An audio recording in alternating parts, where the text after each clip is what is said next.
Hello, everyone. Thank you, Chelsea. So before I get going, I usually like to do a little icebreaker, but I think it's really appropriate to actually thank the sponsors and the organizers for a great event. So I think we should first give a round of applause to the organizers and sponsors. This has been great time in Iceland, and looking forward to everyone else's talks and a nice party tonight. So my talk is going to focus on the engine side, of course. I'm going to try to make it not so salesy. But obviously, I work for Crytek and Cryengine, so you'll see some stuff on our games and the engine. So the big question is, and I think it's important for all of us, why are we investing in virtual reality? Why are we here? And Cryengine and Crytek, as many of you probably know, it's been doing this for a long time and has a reputation for excellence in building big-scale AAA high-quality games with high performance. So it's in our DNA. So it's definitely something that we're very committed to. And to further that point, I mean, it's been something that we've been doing on the bleeding edge. There you go. In Crytek. So for us, it was a natural thing to continue with the technology advancements and further that with VR.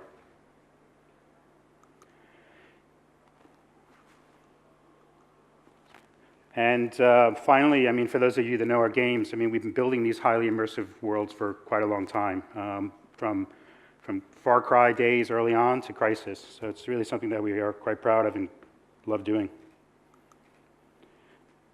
But the important thing is what goes into these VR worlds, and what does it take to actually create the immersive VR content. And what I'm going to talk about specifically is the power of the game engines behind the creative content. So as we know, the promise of virtual reality is to create these simulated worlds that immerse players.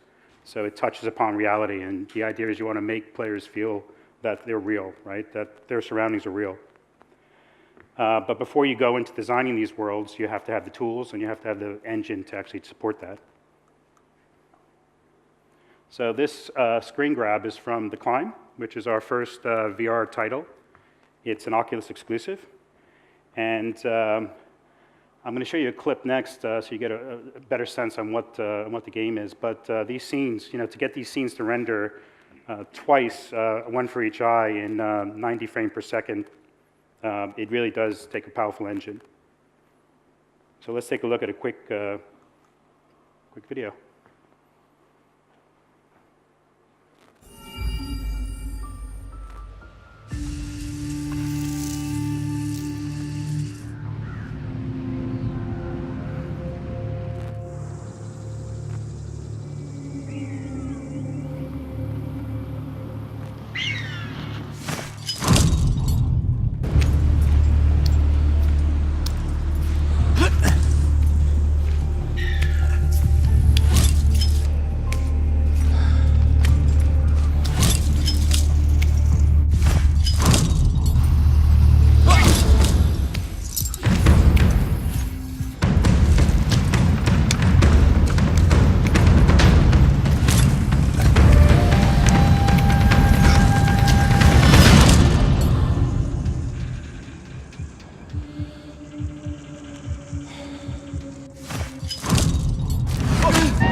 Okay, and as I said, that was our first title, which was our first VR title on PC.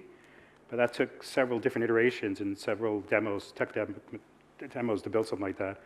Our next foray was into PSVR. So this next title, I'm going to show you a short teaser video. The game actually went into Gold Master today, or yesterday, I believe. So we're quite excited. We have some of the team here. Can you raise your hands? Yeah, great job, guys. And you know, it was another thing we had to think about is how to get the power working on the PSVR, and using Cryengine was the best solution for that. So let me show you this quick teaser video. Peggy 12.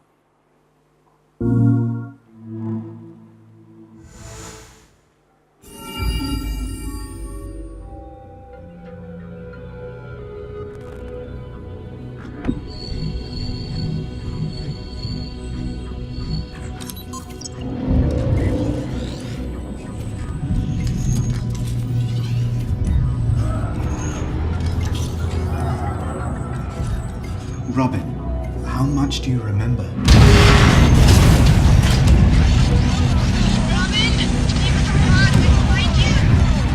Things haven't exactly gone to plan.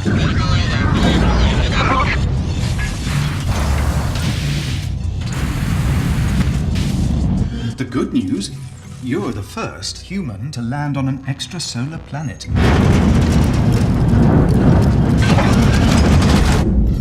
But I've made a preliminary scan of our landing site and decided that your best chance of survival is for us to stay put and wait for a rescue party. Robin? No, don't get up yet. You've had enough adventure already. What are you doing, Robin? Robin, don't touch that. Robin!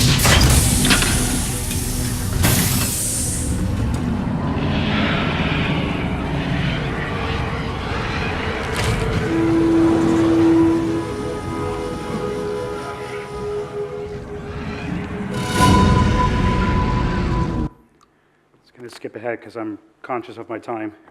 So those two games that you just saw, I mean, it's amazing the performance they get out of Cryengine. But some of the important things to think about with any engine that you use are what does it take to actually, what are the key hurdles, the key technical hurdles? And as you can see from this slide, I mean, these are the three things that you have to look for: high frame rate, latency, and high resolution as well. So, running at 90 or 120 frames per second in left and right eye does take some good power performance behind you. And that's not enough. You have to also consider the latency factor as well to make the worlds feel believable. And that's really essential for VR. And then finally, you have to combine them all three together. The resolution is something that we've been pushing for quite a few years, back from the early days releasing Rise in 4K, for example, using Cryengine. So these are the three hurdles and the three, the three key points, factors that you're looking for in performance in VR. And as I've already said, it does take quite a powerful engine for that. But what is this all about? It's about the rendering power that the engine provides. So the three pillars up here are something that Cryengine is constantly working on. The team is constantly building up and optimizing these different elements. So, for example, the stereoscopic 3D, it's something that we've been perfecting over the years on Crysis, for example, back several years ago. So we've been optimizing this, and in the last year, Cryengine has had to develop further and optimize the engine further to get the performance for VR. So I'm going to talk a little bit about Cryengine 5, which was released at March, at GDC timeframe.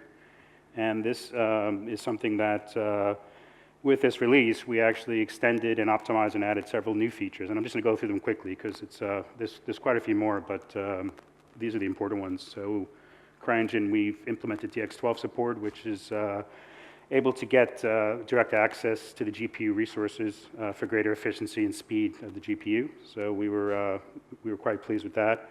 We're moving towards Vulkan support as well. So Cryengine will be fully Vulkan enabled starting probably the end of the year. With Cryengine 5, we rebuilt the entire renderer. So it's a highly enhanced low overhead renderer. And this has been able to significantly improve the performance. This is a shot from Rise, which is actually a couple of years old now, but you can see the physically based rendering capabilities that the engine can actually deliver. And this is all important to have that immersive VR experience that we're talking about. And this is a mouthful, so I don't know if anyone can actually pronounce this, but Svogi is a relatively new thing that we've added to the engine. And what it's doing in this scene, you can see the different lighting effects, which brings out, again, the realism in the game. And this actual shot is from an indie developer called Entrada. The game's called Miscreated. Definitely a very cool game. It's early access on Steam, and it's definitely a game you should check out. But the advantage of using this technology is that it gives extremely realistic lighting, which with a minimal performance hit, which is important for VR. advanced volumetric clouds. And then we have a video, my last video later, which will show the clouds sort of in action in a demo that we created. But this is able to really bring out much more realistic cloud setting and fog, which again is very important for realism and immersiveness into your games. And this is probably one of my more favorite slides. I just love the particle effects, and this is all from a new particle system that we rolled out in March. And the key here is that with VR, you don't have a lot of time to render your effects. So you're talking about maybe 11 milliseconds. So you have to have a very fast FX system to be able to provide these type of particle effects.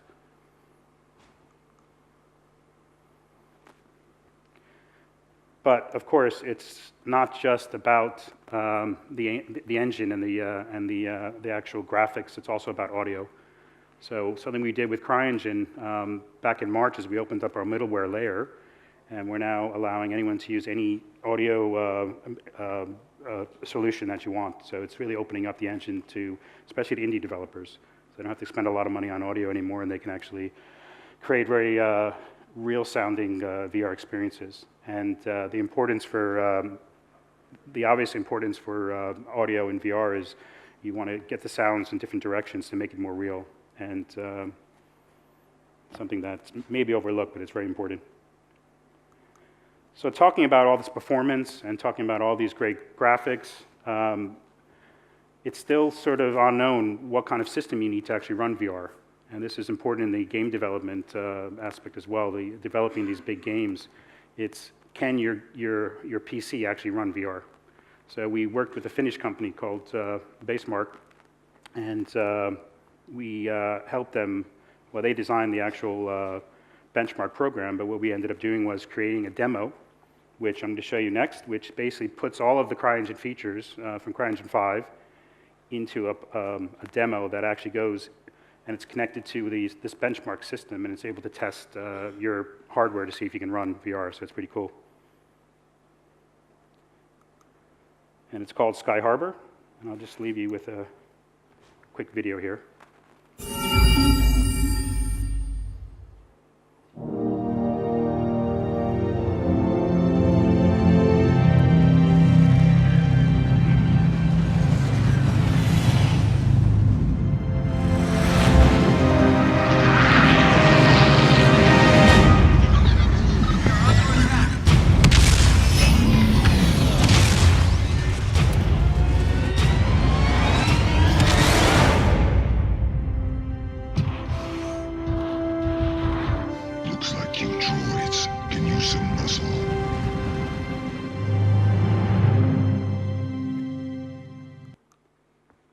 So, and finally, it's obviously I've been emphasizing the more power you have, the more realistic you can build your world. And the whole point is that the real game development happens after you worry about your engine, right? So you worry about what kind of engine is going to support your game, and then you can get to the creative aspects. So we could have a whole other presentation talking about design and the creative aspects of VR.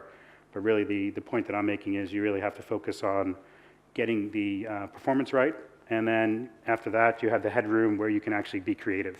And that's what it's all about, right? Because immersive worlds are not just about having the power, it's also about making really cool and creative and great realistic ideas as well. So, thank you very much.